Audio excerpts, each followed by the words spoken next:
প্রতি সোমবারে তার আযাব যদি আল্লাহ হইতে পারে, নবীজির উম্মতে যদি নবীজির সঙ্গে মায়া রাখে, আল্লাহ রাব্বুল আলামিন কিভাবে সমাজ তারে দান করবে না? ঠিক না? এজন্য আমার বুজুর্গান রাসূলুল্লাহ সাল্লাল্লাহু আলাইহি ওয়াসাল্লাম একদিন বাইরে পড়ে গেল। হযরতে আব্বাস রাদিয়াল্লাহু তাআলা ঘরের মধ্যে যাওয়ার পরে আবার রাসূলুল্লাহ দেখো আব্বাসের ঘরের মধ্যে একজন বসে আছে। আর হযরতে আব্বাসের নবীর জন্ম বৃত্তান্ত আলোচনা করতেছেন। কি করতেছেন? জন্ম বৃত্তান্ত আলোচনা করতেছেন, অর্থাৎ মিলাদ করতেছেন। রাসূলুল্লাহ জিজ্ঞাসা করলেন, আব্বাস, এই ঘরের মধ্যে আমি আসলাম, এখন তোমরা কি করতেছো?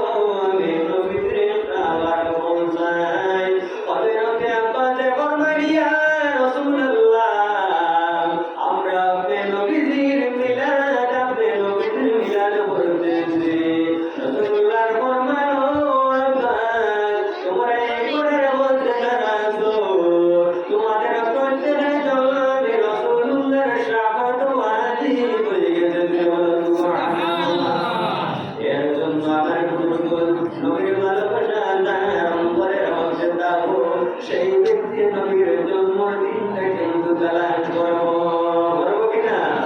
নবীর ভালোবাসা যার অন্তরের মধ্যে থাকো, সেই ব্যক্তি জানতে চাইবো নবী কোনদিন দুনিয়ার জাগরণ করবেন, নবী কোনদিন দুনিয়ার থেকে বিদায় নিতেন। অনেক মানুষ আছে সে মনে মনে কিন্তু ভাবে, এমন এক সময় প্রশ্ন করে, আরে নবী দুনিয়ার মধ্যে যে মাসের মধ্যে রবিউল আউয়াল মাস, আর নবী যে মাসের মধ্যে দুনিয়ার থেকে বিদায় নিছো, এই মাসটাও কিন্তু রবিউল আউয়াল মাস।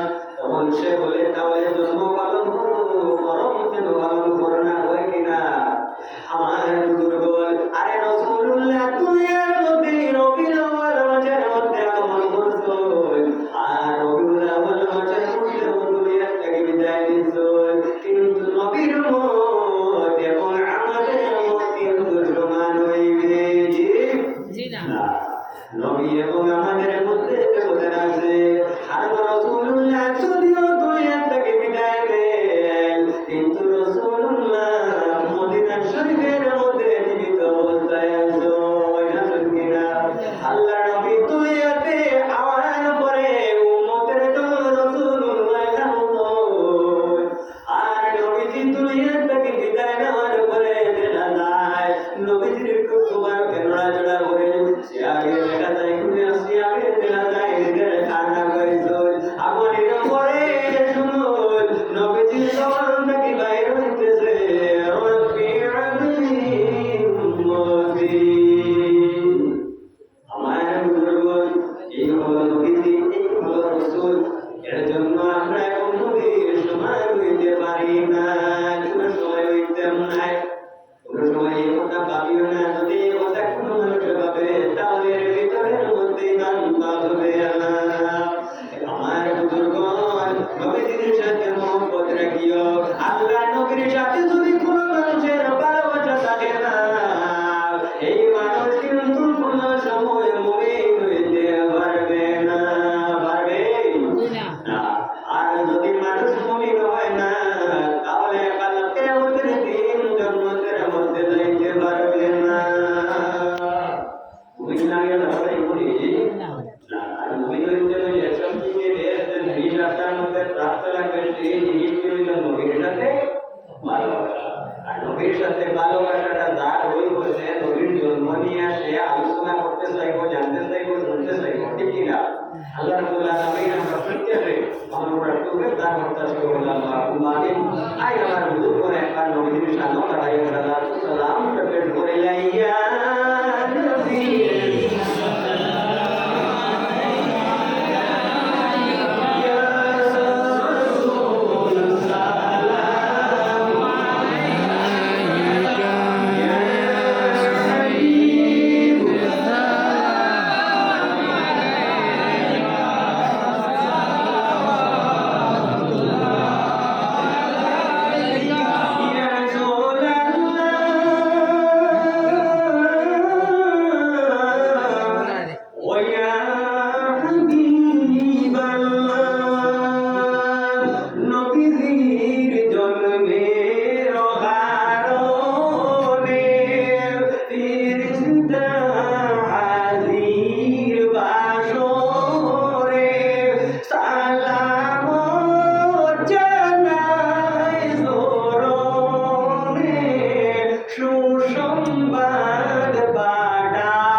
নবী